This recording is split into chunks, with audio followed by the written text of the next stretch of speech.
HTML series එකේ අද අපි කතා කරන්න යන්නේ text formatting කොහොමද කරන්න කියලා. උදාහරණයක් ගත්තොත් ඕගොල්ලෝ letter එකක් ලියද්දී word එකක වගේ ඕගොල්ලෝ text නිකන් underline කරනවා, text bold කරනවා, ඔය වගේ දේවල් කරනවානේ. ඉතින් HTML වලත් අපිට text වලට මේ දේවල් කරන්න පුළුවන්. අපි එන කෙලි මේ ගැන කතා කරමු. වීඩියෝ එකට යමු.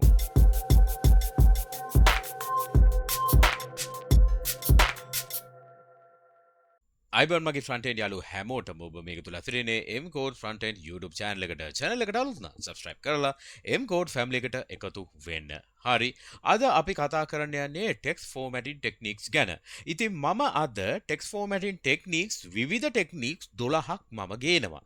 ඉතින් අපි එන කෙලින්ම ඒ 12ම කතා කරමු. මම මෙතන this is MCodes Frontend YouTube channel කියලා පැරග්‍රාෆ් 12ක් විතර ලියලා තියෙනවා. මම මේ 12ෙම මම MCodes එකට මේ text formatting techniques එක එක පාවිච්චි කරන්න පටන් ගන්නවා. පළවෙනි එක තමයි bold කරන එක. bold කරනවා කියන්නේ ටිකක් තද font එකකින් මේක පෙන්නන එක. B tag එකකින් තමයි මේක ලියන්නේ. මේ කියන්නේ bold කියන එක. අපි word එකක වචනය bold කරනවා කියලා කියන්නේ මෙන්න මේ දේ. දැන් මම මේක ලියුවා. මම මේක save කරොත් ඕගලන්ට පේනවා මේ වචනේ විතරක් bold වෙලා තියෙනවා. ඊටු පේලියේ වචන වලට වඩා මේ වචනේ bold කරනවා. ඊට පස්සේ ඒ තමයි පළවෙනි එක. පළවෙනි ටෙක්නික්ස් එක තමයි bold එක. ඒක ලියන්නේ B අකුරක් දාන එක විතරයි. ඊළඟට මම ලියනවා strong කියලා. දැන් මේකේ වෙනස මොකක්ද කියලා බලන්න ටැග් එකේ මම strong කියලා ලිව්වා මේක මම MCodes කියලා දාන්න. මේ දෙකේ වෙනසක් තියෙනවද? පළවෙනි එක bold හැබැයි appearance එකෙන් දෙකම සමාන වුණාට මේ strong කියන ගොඩක් වෙලාවට පාවිච්චි කරන්නේ high importance එකක් තියෙනවා නම් අපි text එකක importance එක අපි පෙන්නනවා නම් මේක සෑහෙන important කියලා ඒකට තමයි අපි strong පාවිච්චි කරන්නේ. හරි. ඊළඟට අපි කතා කරමු italic එක. අපි bold italic නේ ඊළඟට පාවිච්චි කරන්නේ I අකුර දානවා. ඒකට I අකුර තමයි ලියන්නේ.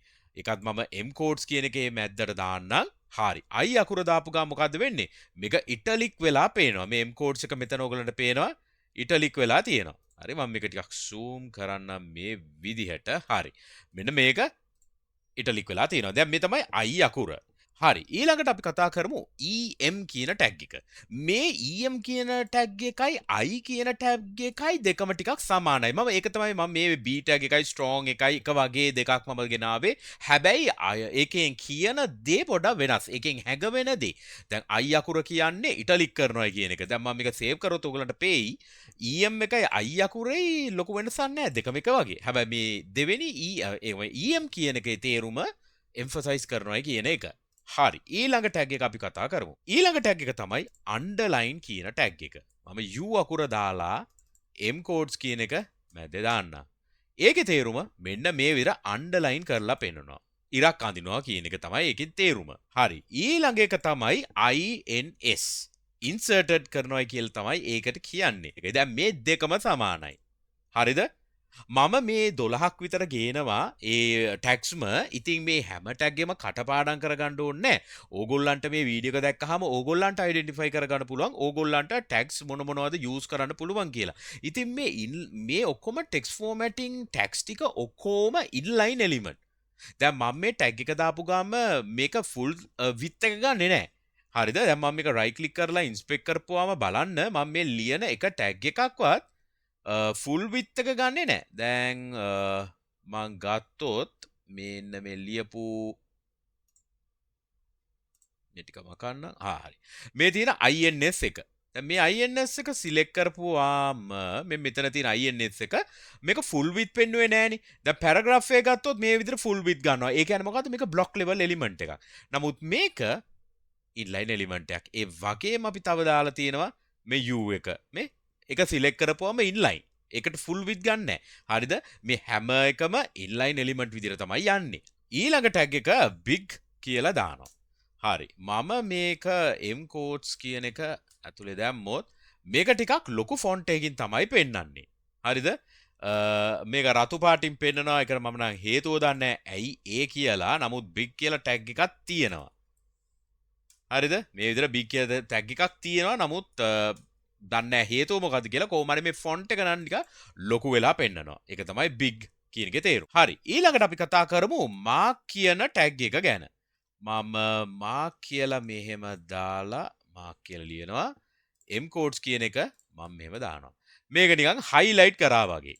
ඕක තමයි mark කියන tag එක. ඊළඟට small කියන tag එක තමයි ඒකට වෙන්නේ. දැන් big එකේ අනිත් පැත්ත small. හරි. දැන් මේ small tag එකේ ඕගොල්ලන්ට වෙනස මොකක්ද කියලා බලන්න ඕන නම් මම මේක right click කරලා inspect කරන්නම්. inspect කරපුවාම මේක escape කරනම් හරි. මෙන්න මේ small කියන tag එක select කරපුවම ඕගොල්ලන්ට පේනවා මේ small එකේ දාලා තියෙන CSS rule එක. font size එක small ලු. එතකොට මම මේ big කියන එක select කරපුවාම ඒකේ big කියන එකේ තේරුම large කියන එක කියන්නේ font size එක ලොකු වෙනවා අරකදී පොඩි වෙනවා. ඔන්න ඕක තමයි ඒ දෙකේ වෙනස. හරි. දැන් මම small ගැනනේ කතා කරේ. ඊළඟට අපි කතා කරමු sub. මෙන්න මේක දාපු ගාම මොකද වෙන්නේ? මේක ෆොන්ට් එකට යටින් වැටෙනවා. හරිද? ඊතර අනිත් එක superlatives. SUP කියලා තමයි යන්නේ. ඒකෙදි ඒක උඩට එනවා. මෙන්න මේ විදියට. අර 10 වෙනි 10 කියලා අපි ඉංග්‍රීසි වලින් ලියන්නේ 10th කියලා. අන්න ඒ වගේ. හරිද? දැන් අපි CO2 carbon dioxide O2 oxygen ඒ වගේ වලියාදී O2 කියලා 2 එක යටින් එළිය වෙන්නේ. ඉතින් මෙතන MCodes කියන එක යටින්. ඒ SUB sub එක. SUP sub එක වෙන්නේ මේක උඩින් වැටෙනවා. හරිද? මේක පල්ලෙහෙන් වැටෙනවා. ඔන්න ඕක තමයි sub එකයි sub එකයි වෙනස. ඊළඟට තියෙනවා DEL delete කරනවා කියන එක තමයි ඒකේ තේරුම. මොන ටෙක්ස්ට් delete වෙන්නේ නැහැ. නමුත් මෙන්න මේ විදිහට තනි ඉරකින් කපලා දානවා වගේ තමයි පෙන්වන්නේ. ඉතින් ඔය ටික තමයි අපිට මේ text formatting techniques වලට අයිති වෙන 12ක්. ඉතින් මේ හැම එකම කටපාඩම් කරන්න ඕනේ නැහැ. මේකේ කීපයක් බලාගත්තම හරි. ඒ කියන්නේ උදාහරණයක් ගත්තොත් මේ bold කරන එක, ඊට පස්සේ italic එක අන්ඩර්ලයින් කරන්න ඕන්නම් ඒක හැබැයි අපිට CSS වලින් මේ අන්ඩර්ලයින් වැඩේ කරගන්න පුළුවන් බෝල් කරන එක බෝල් කරන්න පුළුවන් CSS පාවිච්චි කරලා. නමුත් ඕගලන්ට HTML එක ඕගලන්ට කරගන්න ඕන නම් මෙන්න මේවා තමයි අපිට පාවිච්චි කරන්න පුළුවන්. ඉතින් හරි. එහෙනම් මේ ටික තමයි මට අද වීඩියෝ එකේ ගේන්න උනේ. ඉතින් වීඩියෝ එක හොඳයි නම් අනිවාර්යෙන්ම ලයික් එකක් දාන්න. ඒ වගේම යාළුවෝ අතරේ ෂෙයා කරගන්න අමතක කරන්න එපා. එහෙනම් අපි ඊළඟ වීඩියෝ එක හම්බ වෙනකන් හැම දිනකටම ජය වේවා. චියර්ස්. අපි ගියා.